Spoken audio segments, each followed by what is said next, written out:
addition of Indian Chambers of Commerce and Industry, FICCI की national executive की आज की इस बैठक के उद्घाटन कार्यक्रम में मंच पर उपस्थित प्रदेश के मुख्य सचिव श्री दुर्गा शंकर मिश्र जी, प्रदेश के अवस्थापना एवं औद्योगिक विकास के आयुक्त श्री मनोज कुमार सिंह जी, फिक्की के प्रेसिडेंट श्री शुक्रकांत पांडा जी, महासचिव Shailesh Pathak ji, senior vice president Shri Anish Shah ji, FICCI UP chapter के अध्यक्ष श्री मनोज गुप्ता जी, देश भर से आए हुए फिक्की के नेशनल एग्जीक्यूटिव के सभी पदाधिकारी और सदस्यगण और उपस्थित भाइयों बहनों,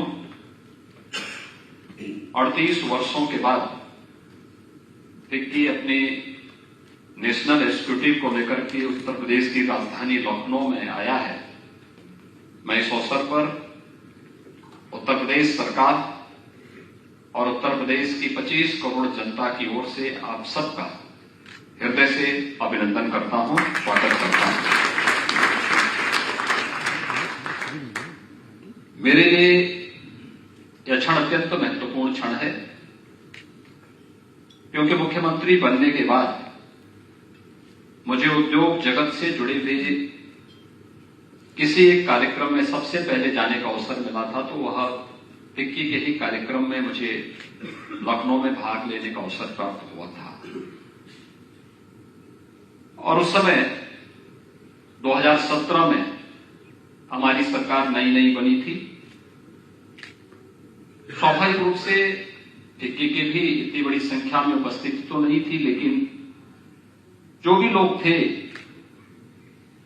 उस समय मेरे सामने प्रश्न ये था कि उद्योग जगत से जुड़ी हुई जो हस्तियां यहां उत्तर प्रदेश में उस समय जो लोग आए थे उनके सामने कि मुझे इनके सामने बोलना क्या है, क्योंकि सरकार और उद्योग जगत में विश्वास का भाव था। इसके कई कारण हैं। एक, उस समय की पूर्व की सरकारों की राजनीतिक इच्छा शक्ति का भाव जो उत्तर प्रदेश को निरंतर पीछे धकेल रहा था। नौकरशाही की बैरियर जो उत्तर प्रदेश के विकास में वह पहिया बनने की बजाय वह बैरियर बनकर के खड़े हो जाते थे। संगठित अपराध जो उत्तर प्रदेश को एक भय प्रदेश बनाने के लिए पर्याप्त था, और किसी भी स्तर पर कोई न सुनवाई होना, नए उद्योग की बात तो दूर थी, जो मौजूदा थे वे भी पलायन करने के लिए उतावले दिखाई देते थे। इंडस्ट्री बंद हो रही थी, एक एक करके लोग बाहर का रास्ता निकाल रहे थे, जाने का रास्ता तलाश रहे थे। उन स्थितियों में मैं कार्यक्रम में तो गया था, उस समय के मुख्य सचिव और उस समय के आईटीसी मेरे साथ में थे, और उस समय मैंने उनसे पूछा, मैंने कहा कि हमें बोलना क्या चाहिए। उन्होंने कहा साहब सब ऐसा होता है, मुख्यमंत्री आते हैं आश्वासन देके चले जाते हैं, जो होना होगा तो होता ही रहता है। तो मैंने कहा भी ये सब मुझसे नहीं होगा, मैं जो बोलूंगा वही करूंगा और जो करूंगा वही बोलूंगा। और भाइयों बहनों, मैं आप सबको आज जब 6 वर्ष के बाद हम सब यहां पर मिल रहे हैं, जिसमें कि आपके लिए एक ऐतिहासिक अवसर है कि फिक्की अपनी नेशनल सिक्योरिटी के साथ 38 वर्षों के बाद लखनऊ वापस आई है। इस अवसर पर उत्तर प्रदेश एक बड़ी उपलब्धियों के साथ आपके सामने है। यानी 38 वर्ष लगभग 2 पीढ़ी का कार्यकाल होता है। 38 वर्ष पहले आप में से मुझे लगता है कि उस नेशनल इंस्टीट्यूट में बहुत कम लोग रहे होंगे जो उस कार्यक्रम में उस समय भागीदार बने होंगे। नई पीढ़ी उस समय दस्तक दे रही होगी। अब वो पीढ़ी अपने उतराव की ओर होगी, वह भी अपनी नई पीढ़ी को प्रशिक्षित कर रही होगी आगे बढ़ने के लिए। लेकिन उत्तर प्रदेश ने 1985-86 से लेकर के बीच के कालखंड में, जिसे घोर अंधकार का युग कह सकते हैं उत्तर प्रदेश के विकास की दृष्टि से, जिसने उत्तर प्रदेश को एक बीमारू राज्य के रूप में बदल दिया था। उत्तर प्रदेश के बारे में देश और दुनिया की धारणाएं बहुत भिन्न हो गई थी। यहां के युवाओं के सामने, यहां के उद्यमियों के सामने और यहां के नागरिकों के सामने एक पहचान का संकट आ खड़ा हुआ था। मुझे आप सबको बताते हुए प्रसन्नता है कि आदरणीय प्रधानमंत्री श्री नरेंद्र मोदी जी के मार्गदर्शन में, उनके नेतृत्व में आज उत्तर प्रदेश अपने इन सभी अंधकार के युग से उभर करके, बीमारू राज्य से उभर करके एक विकसित राज्य की ओर अग्रसर हो चुका है। आज मैं कह सकता हूं कि अब उत्तर प्रदेश देश की छठी नहीं बल्कि बहुत शीघ्र दूसरी बड़ी अर्थव्यवस्था के रूप में देश के सामने होगा और आने वाले 5 वर्ष हम सबके लिए बहुत महत्वपूर्ण होंगे। जो संकेत आप देख रहे होंगे, ये संकेत इस बात को बता सकते हैं कि उत्तर प्रदेश आने वाले समय में देश की अग्रणी अर्थव्यवस्था बनेगा और देश के ग्रोथ इंजन के रूप में अपनी भूमिका का निर्वहन करेगा। इसमें आप सबका सकारात्मक योगदान हम सबके लिए अत्यंत महत्वपूर्ण होगा। इन सभी कार्यक्रमों को आगे बढ़ाने के लिए हमारे सामने चैलेंज थे। राजनीतिक इच्छा शक्ति, उसके लिए किसी को कहने की आवश्यकता नहीं थी। एक मुख्यमंत्री को किसी के सामने हाथ फैलाने की आवश्यकता नहीं होती। स्वयं निर्णय लेने की सामर्थ्य विकसित करनी पड़ेगी। उत्तर प्रदेश ने उस दिशा में कदम बढ़ाए। रिफॉर्म करने में उद्योग जगत की उन बैरियर्स को हटाने के लिए जितने रिफॉर्म हो सकते थे, हमने खुले दिलो दिमाग से उस कार्यक्रम को संपन्न किया। Uttar Pradesh is of doing business में 14वें स्थान से आज नंबर 2 स्थान पर आने में सफलता प्राप्त की है और इसमें भी तमाम नए रिफॉर्म इस सब के बावजूद जो उत्तर प्रदेश के अंदर हुए हैं, हम उसको लेकर के तेजी के साथ आगे बढ़ रहे हैं। इसमें भी किसी प्रकार की कोई समस्या नहीं।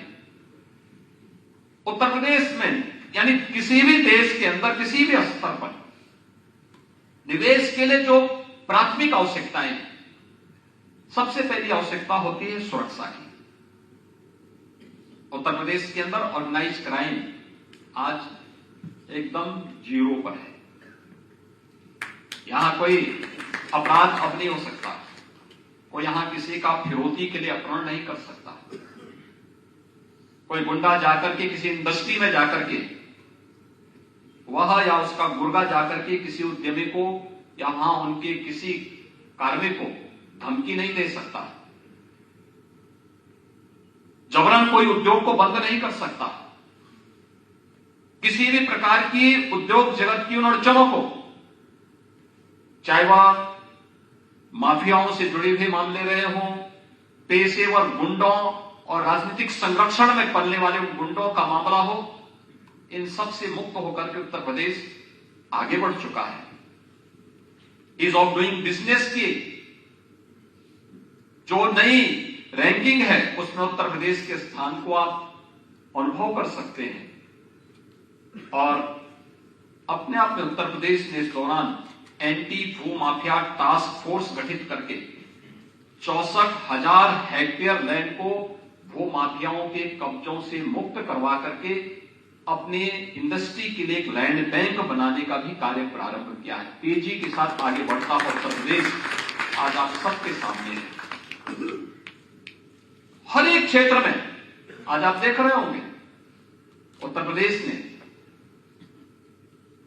एक नए विश्वास के साथ उत्तर प्रदेश आगे बढ़ा है। बैंक, मैं जब आया था तब उत्तर प्रदेश की 42-43 CD रेशियो था बैंक्स का, जितने बैंकर्स थे। जब मैं उनके साथ स्टेट लेवल बैंकर्स कमेटी की बैठक करता था, मैं अक्सर देखता था, हम लोग जब भी उनसे चर्चा करते थे कि क्या है उत्तर प्रदेश की स्थिति, आज मुझे बताते हुए प्रसन्नता है कि लगभग 56% तक पहुंच चुका है और बहुत शीघ्र हम इसको 60% तक ले जाने की दिशा में कार्य कर रहे हैं। और वर्तमान में जो रिजर्व बैंक के डाटा आंकड़े आए हैं वे समझने के लिए पर्याप्त होंगे कि उत्तर प्रदेश आज किस दिशा में आगे बढ़ चुका है। ये चीजें दिखाती हैं एक सकारात्मक दिशा उत्तर प्रदेश के अंदर है। इंडस्ट्री के लिए एक अनुकूल अवसर है। इंफ्रास्ट्रक्चर के लिए किसी भी राज्य ने इस सदी की इन 6 वर्षों में इस सदी की सबसे बड़ी महामारी का सामना करते हुए भी आज मैं कह सकता हूं कि उत्तर प्रदेश एक रेवेन्यू सरप्लस स्टेट है। 25 करोड़ की आबादी है हमारी, हमें हाथ फैलाने की नौबत नहीं आती। उत्तर प्रदेश तेजी के साथ आगे बढ़ रहा है। हमारे पास स्टेट के पास भी रेवेन्यू सरप्लस है और उत्तर प्रदेश अपने बड़े से बड़े इंफ्रास्ट्रक्चर के कार्यक्रम को तेजी के साथ आगे बढ़ा रहा है। उत्तर प्रदेश के अंदर हमारा जो पश्चिमी क्षेत्र था उनके पास अपना एक इंफ्रास्ट्रक्चर था, लेकिन पूर्वी उत्तर प्रदेश और बुंदेलखंड इन सबसे वंचित था। आप पूर्वी उत्तर प्रदेश के अंदर आप जाइए, आपको पूर्वांचल एक्सप्रेसवे पूर्वी उत्तर प्रदेश के बीच से उसकी स्पाइनल कॉलम बनकर के पूरी मजबूती के साथ विकास की एक नई आहट को उस क्षेत्र के लिए आमंत्रित कर रहा है। इसमें विकसित हो रहे नए औद्योगिक क्लस्टर एक नई आभा के साथ उत्तर प्रदेश, नए उत्तर प्रदेश का दर्शन हम सबको कराते हैं। बुंदेलखंड एक्सप्रेसवे, कोई सोचता नहीं था बुंदेलखंड के बारे में। मुझे याद है 2017 में जब सरकार बनी थी, उससे पहले 2016 में बुंदेलखंड के लिए भारत सरकार को टैंकर से पानी भेजने पड़े थे। और भाइयों बहनों, आज मुझे बताते हुए प्रसन्नता है कि बुंदेलखंड के हर घर में हमने नल से पानी पहुंचा दिया है। हर घर में बुंदेलखंड के अंदर बुंदेलखंड एक्सप्रेसवे बिछा दी गई है और बुंदेलखंड के अंदर डिफेंस मैन्युफैक्चरिंग कॉरिडोर का भी 2 महत्वपूर्ण नोड स्थापित हो रहे हैं, एक झांसी में और एक चित्रकूट में। मुझे याद है जब मैं पहले विजिट में झांसी गया था तो उस समय लोगों ने मुझसे मांग की थी कि क्या हमें पानी पीने के लिए मिलेगा। आप कल्पना कर सकते हैं कि देश 1947 में आजाद हुआ, मैं मुख्यमंत्री 2017 में बना। इन 70 वर्षों में प्रदेश क्या कर रहा था। और तब मैंने कहा भी जितना पैसा लगेगा लेकिन हम लोग यहां के लोगों को पानी जो अवश्य उपलब्ध कराएंगे, शुद्ध पेयजल उपलब्ध करवाएंगे। और आज मुझे प्रसन्नता है ये बताते हुए कि हर घर नल की योजना बुंदेलखंड के लिए हमारी सफलतापूर्वक आगे बढ़ चुकी है। हर घर तक पाइप पेयजल की स्कीम हम लोग पहुंचा चुकी है। सिंचाई की योजनाओं को प्रभावी ढंग से वहां लागू कर दिया गया है। और उस समय मैंने घोषणा की थी कि जल जीवन मिशन को भी हम यहां आगे बढ़ाएंगे और बुंदेलखंड एक्सप्रेसवे का निर्माण भी करेंगे। बुंदेलखंड एक्सप्रेसवे के लिए जब मैं चित्रकूट में गया तो मैंने वहां के उद्यमी और व्यापारियों की एक बैठक की। ऐसे ही मैं रात्रि को वहां रुका था, एक 2 कमरे का गेस्ट हाउस था वहां पे, तो प्रशासन को संकोच हो रहा था। उन्होंने कहा, मैंने कहा मैं तो कहीं भी रुक जाऊंगा, मेरे लिए तो एक तख्ता चाहिए, हम उसी में ले जाएंगे, लेकिन कोई समस्या नहीं। मैं रात्रि को रुका, मैंने रात्रि को ही बुलाया लोगों को और मैंने उनसे पूछा, मैंने कभी आखिर चित्रकूट विकास क्यों नहीं कर रहा है। आज से हजारों वर्ष पहले भगवान राम यहां आए होंगे और यहां पे देश और दुनिया आना चाहता है, विकास क्यों नहीं हो रहा है। तो बंद कमरे में थे हम लोग। तो उन्होंने कहा देखिए बंद कमरे में हम बोल दे रहे हैं, यहां कुछ डकैत हैं जो अपहरण करते हैं, और हम लोग भी किसी प्रकार से अपनी पूंजी बचा करके रखते हैं, इसलिए अपना विस्तार भी नहीं करते। तो मैंने कहा अगर डकैतों का सफाया हो जाएगा तो क्या यहाँ निवेश होगा? लोगों ने कहा उससे होगा। मैंने कहा मैं अगली बार तभी आऊंगा जब डकैतों का पूरा सफाया करके आऊंगा, और घबराइए मत। और आज मुझे बताते हुए प्रसन्नता है, मैं अगली विजिट में जब गया 6 महीने के बाद, तब तक वहां से सभी डकैतियों का सफाया हो चुका था। आज वहां पे चित्रकूट में या बुंदेलखंड में कोई डकैत नहीं है, कोई डकैती नहीं पड़ती, कोई अपहरण नहीं कर सकता, कोई इसके बारे में सोच भी नहीं सकता है। आज वहां निवेश हो रहा है, अच्छे अच्छे उद्योग आ रहे हैं, बुंदेलखंड एक्सप्रेसवे से जुड़ चुका है, वहां पर एयरपोर्ट का निर्माण अंतिम चरणों में चल रहा है, बहुत शीघ्र हम एयर कनेक्टिविटी वहां देने जा रहे हैं। आज वहां पर बहुत स्पष्ट नजर आता है बुंदेलखंड में चित्रकूट एक बेहतरीन टूरिस्ट डेस्टिनेशन के रूप में विकसित हो सकता है। यह आज वहां बहुत अच्छे ढंग से देखने को मिलता है। ऐसी स्थिति अन्य जगहों की थी। नोएडा तो आप सबसे जुड़ा हुआ है, आप में से ज्यादातर लोगों ने निवेश किया है किसी न किसी रूप में। नोएडा में आप लोग रहते हैं, लेकिन नौकरशाही कितनी चालाक थी, पॉलिटिकल लीडरशिप जान न पाए, इसलिए कह देते थे कि मुख्यमंत्री के लिए अभिशाप है नोएडा जाना, और मुख्यमंत्री इसलिए वहां जाएंगे ही नहीं, और नहीं जाते थे, और नोएडा को एक लूट का अड्डा बना दिया था। हजारों करोड़ रुपए के घोटाले वहां हुए, जिस नोएडा को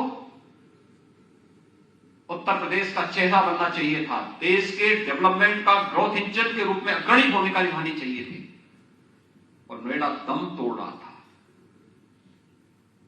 इंडस्ट्री भी परेशान थी, वहां का नागरिक जो बच चुका था वह भी परेशान था। तो सबसे पहले मैंने तय किया कि वहां जाऊंगा।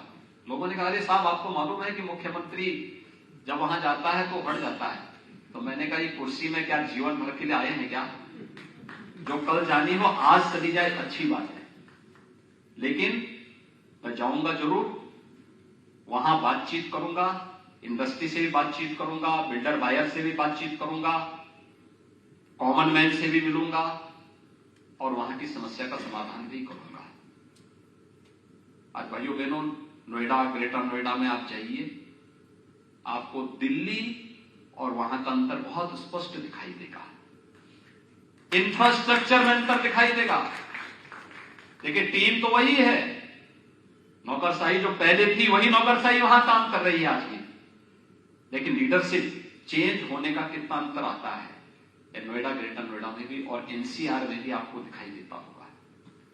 मैं गया वहां पर, हमारे एक और जिले के लिए कहा जाता था, बिजनौर के लिए, कि मुख्यमंत्री रात्रि को वहां नहीं रुकेंगे।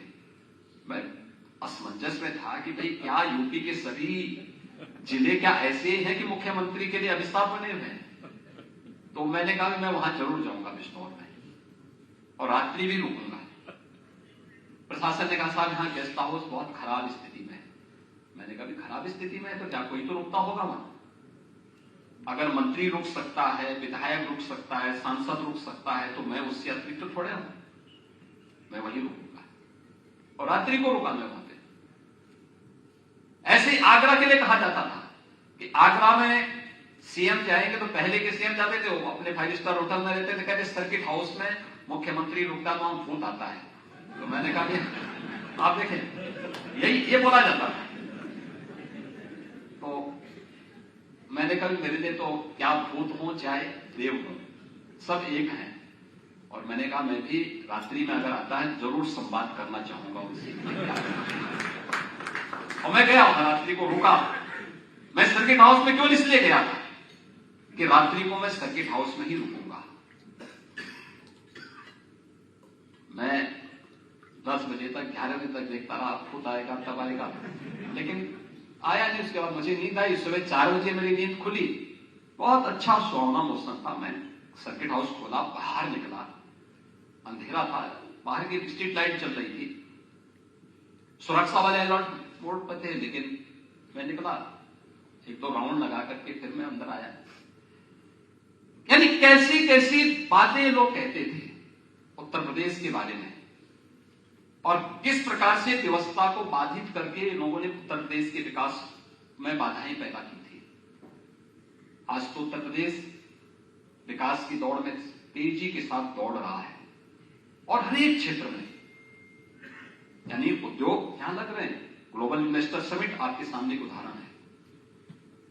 आप में से हर व्यक्ति का विश्वास था ग्लोबल इन्वेस्टर समिट में सहभागिता की, परिणाम रहा उत्तर प्रदेश को 36 लाख करोड़ रुपए के निवेश के प्रस्ताव प्राप्त हुए।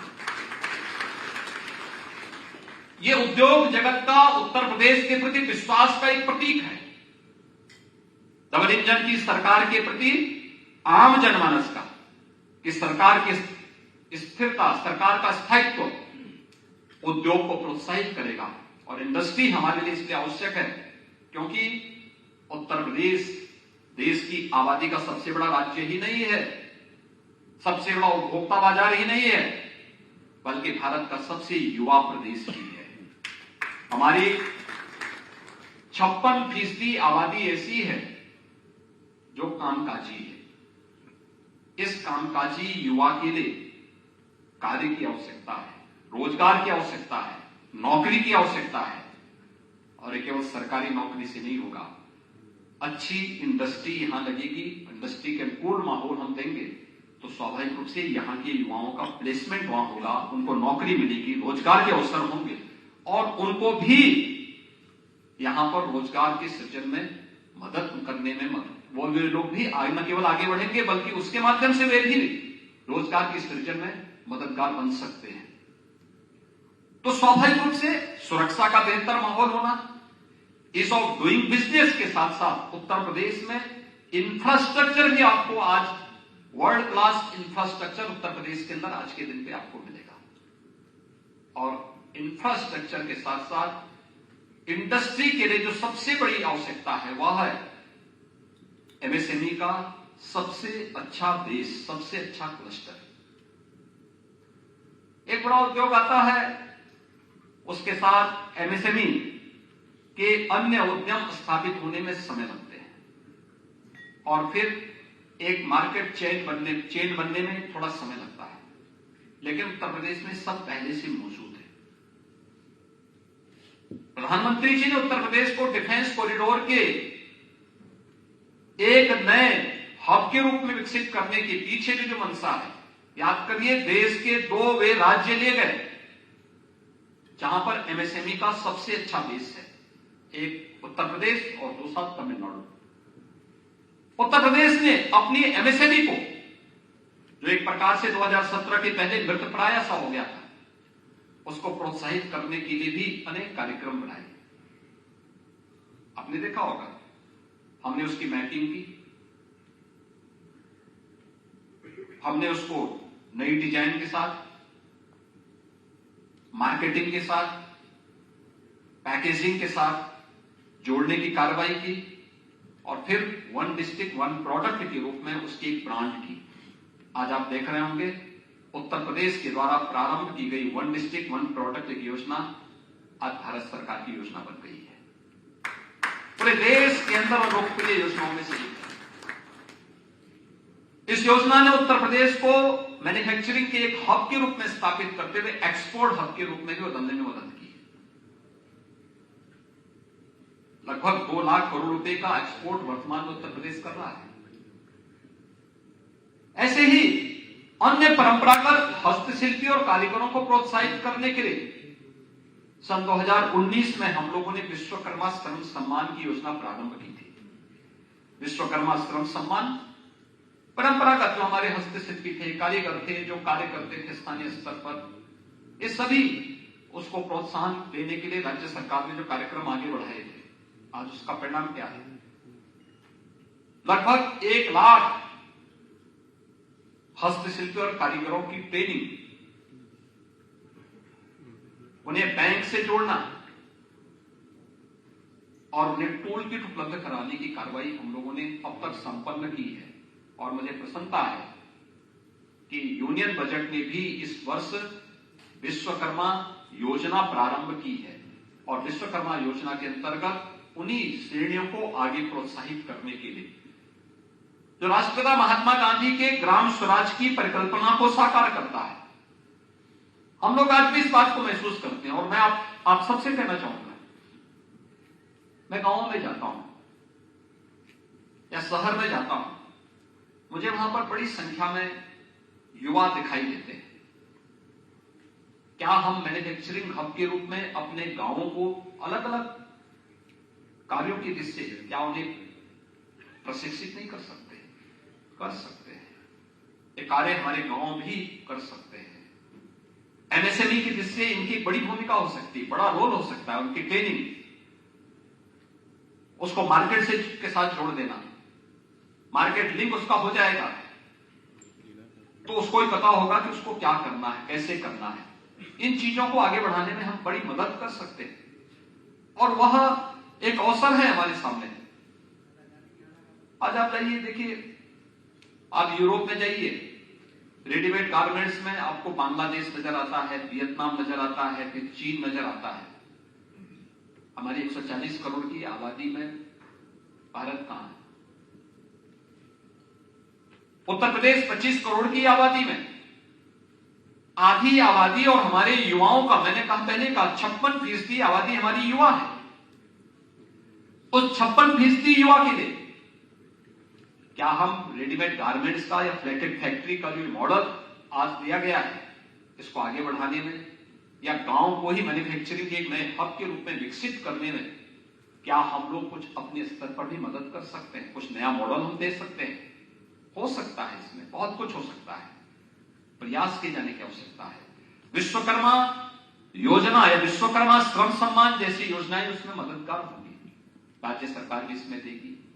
या पीएम इंटर्नशिप की स्कीम या सीएम इंटर्नशिप स्कीम के अंतर्गत हर शिक्षित बेरोजगार को, यानी जो हमारा छात्र है विश्वविद्यालयों में, महाविद्यालयों में अध्ययन कर रहा है, इसी दौरान उसकी इंटर्नशिप की योजना किसी भी सरकारी या निजी क्षेत्र के कार्यालय में, उनकी इंडस्ट्री में या इंस्टीट्यूशन को इंडस्ट्री के साथ जोड़ करके उनकी इंटर्नशिप की स्कीम के साथ जोड़ना। आपको एक तो सस्ता मैन पावर मिलेगा, जितना मानदेय आप देंगे उसमें से आधा आप दीजिए, आधा गवर्नमेंट उसमें मदद करेगी। 1 वर्ष का उनका इंटर्नशिप होगा, 1 वर्ष के कार्यक्रम का एक सर्टिफिकेट देकर के आप उसको भेजेंगे।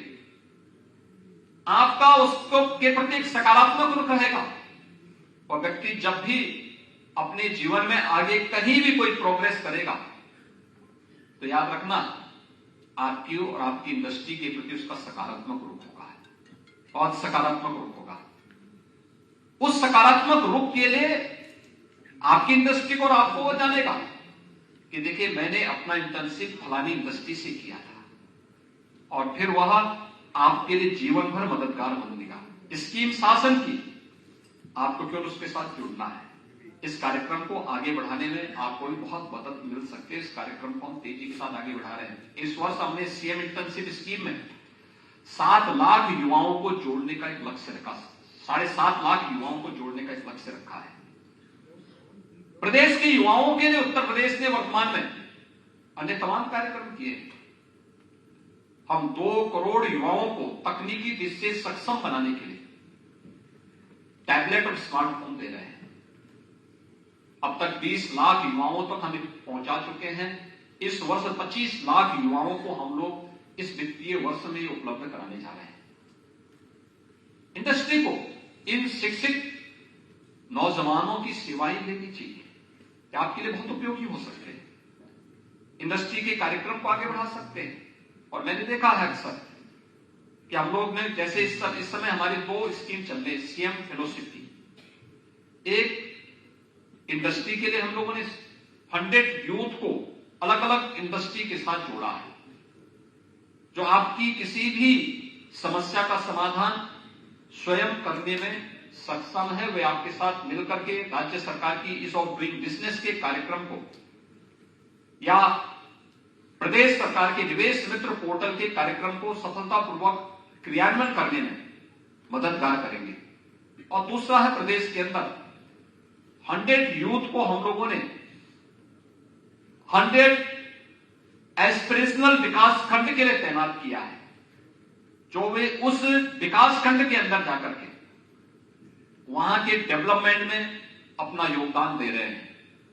मैंने इस बात के लिए कहा है कि ये यूथ जब 3 वर्ष का अपना इंटर्नशिप का, फेलोशिप का पूरा कार्यक्रम संपन्न करेंगे तो 3 वर्ष के बाद इनको सरकारी नौकरी में एज में हम रिलैक्सेशन देंगे और सरकारी नौकरी में भी इनके लिए वेटेज उपलब्ध करवाएंगे, जिससे इनका समायोजन हो सके, क्योंकि वो ट्रेंड यूथ होंगे। उनके लिए हम लोगों ने लक्ष्य रखा, वे अपनी थीसिस भी इस दौरान लिखें, अपना शोध पत्र भी इस दौरान लिखें, क्या चैलेंजेस हैं इस फील्ड में, क्यों ये विकास खंड पिछड़ गया था, क्यों हमारा ईज ऑफ डूइंग बिजनेस पहले पिछड़ा था, कौन से कारण थे जिसमें आपने तेजी की और ये आगे बढ़ता हुआ दिखाई दिया है। ये बहुत सारे कारण हैं जिसमें इंडस्ट्री मददगार हो सकती है और युवाओं को आगे बढ़ने के लिए एक मंच उपलब्ध करा सकता है, एक प्लेटफॉर्म उपलब्ध करवा सकता है।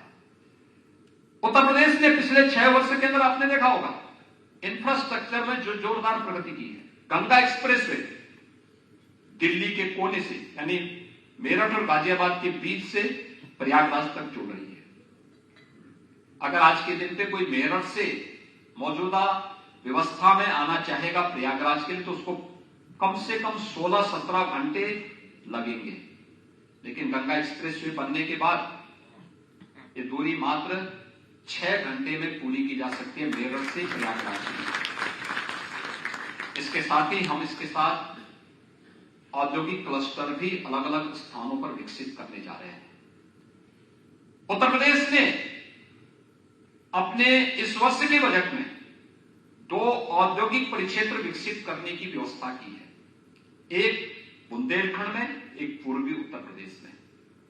बुंदेलखंड में नोएडा, ग्रेटर नोएडा जी की तर्ज पर झांसी और कानपुर के बीच में बुंदेलखंड एक्सप्रेसवे और कानपुर झांसी नेशनल हाईवे के साथ जुड़ करके वहां पर लगभग 38,000 हेक्टेयर लैंड में हम एक नया औद्योगिक परिक्षेत्र का विकास करने जा रहे हैं और ये मुझे लगता है कि एक नया केंद्र होगा जो नोएडा की तर्ज पर विकसित होकर के उत्तर प्रदेश में निवेश के एक बेहतरीन गंतव्य के रूप में उत्तर प्रदेश को आगे बढ़ाने में मदद करेगी, क्योंकि वहां पर हम लोग एक एयरपोर्ट भी देने जा रहे हैं, यानी उसकी बेहतर कनेक्टिविटी, रोड कनेक्टिविटी तो है ही, एक्सप्रेस हाईवे के साथ जुड़ी हुई है। दिल्ली आगरा, आगरा लखनऊ एक्सप्रेसवे के साथ ही वह बुंदेलखंड एक्सप्रेसवे के साथ जुड़ा हुआ है। दूसरा कानपुर और झांसी के बीच में पड़ेगा, पर्याप्त मात्रा में लैंड हमारे पास वहां पर। और दूसरा हम विकसित करने जा रहे हैं गोरखपुर और गोरखपुर में। इन दोनों पर युद्ध स्तर पर हमारा कार्य आगे बढ़ चुका है। प्रदेश के अंदर एयर कनेक्टिविटी आपने देखी होगी, 2017 में हमारे 2 एयरपोर्ट ही पूरी तरह क्रियाशील थे, लखनऊ और वाराणसी। गोरखपुर आंशिक रूप से था, कभी सप्ताह में एक फ्लाइट आ जाती थी और कभी बंद हो जाती थी। आज गोरखपुर से 14 फ्लाइट चल रही है, ऐसे ही प्रयागराज से भी चल रही है। 9 एयरपोर्ट इस समय वर्तमान में उत्तर प्रदेश के अंदर पूरी तरह क्रियाशील हो चुके हैं। 12 एयरपोर्ट पे वर्तमान में कार्य चल रहा है। 12 में से 5 एयरपोर्ट ऐसे हैं जिनके साथ एयरपोर्ट अथॉरिटी ने एमओयू कर लिया है, जिसमें हमने उनको इस एयरपोर्ट बनाकर के सौंप दिए हैं और हम कह रहे हैं कि आप इसमें वायु सेवा प्रारंभ करिए। वे बहुत शीघ्र प्रारंभ होने जा रहे हैं।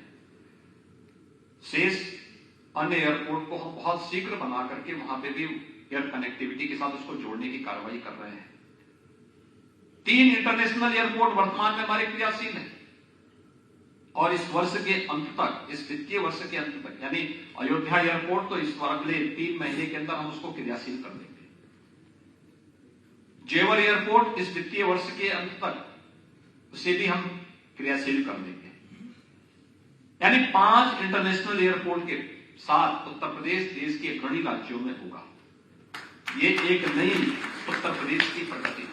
इनलैंड वाटरवे वाराणसी से हल्दिया के बीच में हमने सुविधा दे दी है और बहुत शीघ्र उत्तर प्रदेश अपना इनलैंड वाटरवे अथॉरिटी का गठन करने जा रहा है। इनलैंड वाटरवे अथॉरिटी के गठन के साथ पूर्वी बंदरगाह से उत्तर प्रदेश की कनेक्टिविटी को हम आगे बढ़ाने में हमें और मदद मिल सकती है, इसको हम आगे बढ़ाएंगे। आज के इस अवसर पर जब फिक्की अपना यहां पर नेशनल इंस्टीट्यूट कर रहा है, मैं आप इंडस्ट्री से जुड़े हुए आप सभी मित्रों से इस बारे में कहूंगा कि उत्तर प्रदेश इंडस्ट्री के लिए एक बेहतरीन गंतव्य को आगे बढ़ाने में मदद करेगा। न केवल औद्योगिक दृष्टि से बल्कि टूरिज्म में भी पिछले 6 वर्षों में अपने उत्तर प्रदेश की छलांग को देखा होगा। 30 करोड़ पर्यटक और श्रद्धालु एक वर्ष में उत्तर प्रदेश में आए हैं। अनुमान कर सकते हैं उत्तर प्रदेश की आबादी 25 करोड़ है, लेकिन श्रद्धालु यहां एक वर्ष में 30 करोड़ आए हैं। 10 वर्ष 30 करोड़ आए हैं। और अभी जनवरी में जब अयोध्या में श्री राम जन्मभूमि में भगवान राम का भव्य मंदिर बनकर के तैयार होगा, प्रभु राम अपने 500 वर्षों के बाद अपने मंदिर में विराजमान होंगे, उत्तर प्रदेश के अंदर और अयोध्या में श्रद्धालु और टूरिस्ट के फुटफॉल की आप अनुमान कर सकते हैं क्या स्थिति रहेगी। अकेले वाराणसी में काशी विश्वनाथ धाम बनने के बाद 10 करोड़ टूरिस्ट वाराणसी आया है। अयोध्या में इससे कम श्रद्धालुओं की उम्मीद मत करिए, ये संख्या बढ़ेगी और उत्तर प्रदेश उसके लिए अपने आप को तैयार कर रहा है। आज उत्तर प्रदेश में हर कार्य बहुत सकारात्मक रूप से आगे बढ़ सकता है, बढ़ रहा है। और मैं आज के इस अवसर पर आप सबको इस बात के लिए आश्वस्त करता हूं कि आप अपने इस नेशनल इंस्टीट्यूट में उन सभी मुद्दों को भी देखें। इंडस्ट्री से जुड़ी हुई समस्या का समाधान करने के लिए हमारे मुख्य सचिव और आईटीसी की जो टीम है, ये बहुत सकारात्मक रूप से, बहुत पॉजिटिव तरीके से इंडस्ट्री से जुड़ी हुई हर समस्या का समाधान करने में सक्षम है और करेगी। पूरी टीम उत्तर प्रदेश की आज के दिन पर आपके साथ में है। लेकिन समाज से जुड़ी हुई उस समस्या के बारे में भी हम जरूर देखें। समाज से जुड़ी हुई समस्या जहां पर हमने व्यापक रिफॉर्म किए हैं, हर उस अड़चन को जो इंडस्ट्री के मार्ग में बाधक थी, इंडस्ट्री को फलने फूलने में बाधक थी, हमने उसको रिफॉर्म के माध्यम से बाहर करने में कहीं कोई कोर कसर नहीं छोड़ी है। अब मैं इंडस्ट्री से भी इस बारे में अपील करूंगा, हम यूथ के बारे में सोचें, अधिक से अधिक यूथ को इंडस्ट्री में समायोजन करने के साथ सोचें। उनकी ट्रेनिंग, उनकी इंटर्नशिप की स्कीम, इंस्टीट्यूशन को इंडस्ट्री के साथ जोड़ने के कार्यक्रम को, पीएम इंटर्नशिप स्कीम या सीएम इंटर्नशिप स्कीम को उसके साथ जोड़ने की कार्रवाई, कैसे हम इस कार्यक्रम को आगे बढ़ा सकते हैं या अन्य और किस दिशा में हमें प्रयास करने हैं जिससे आने वाले समय में उत्तर प्रदेश आदरणीय प्रधानमंत्री जी की मंशा के अनुरूप देश के डेवलपमेंट का एक ग्रोथ इंजन के रूप में अपनी भूमिका का निर्वहन करने में मदद कर सके। उत्तर प्रदेश की हमारी टीम इसके लिए पूरी तरह तैयार है और मैं इंडस्ट्री से जुड़े हुए आप सभी महानुभावों से भी चाहूंगा कि आप उत्तर प्रदेश की इस टीम के साथ मिलकर के अगर इसे और आगे बढ़ाने में योगदान दे सकेंगे तो हमें प्रसन्नता होगी। मैं एक बार फिर से 38 वर्ष के बाद आपका नेशनल इंस्टीट्यूट उत्तर प्रदेश में हो रहा है, इसके लिए आप लोगों ने उत्तर प्रदेश को चुना है। मैं इसके लिए पांडा जी का और उनकी पूरी टीम का हृदय से धन्यवाद करता हूं और आप सबको एक बार फिर से हृदय से बधाई देता हूं, फिक्की के प्रति अपनी शुभकामनाएं देता हूं। धन्यवाद। जय Hind. Standing ovation for the Honorable Chief Minister. Now, loud round of applause.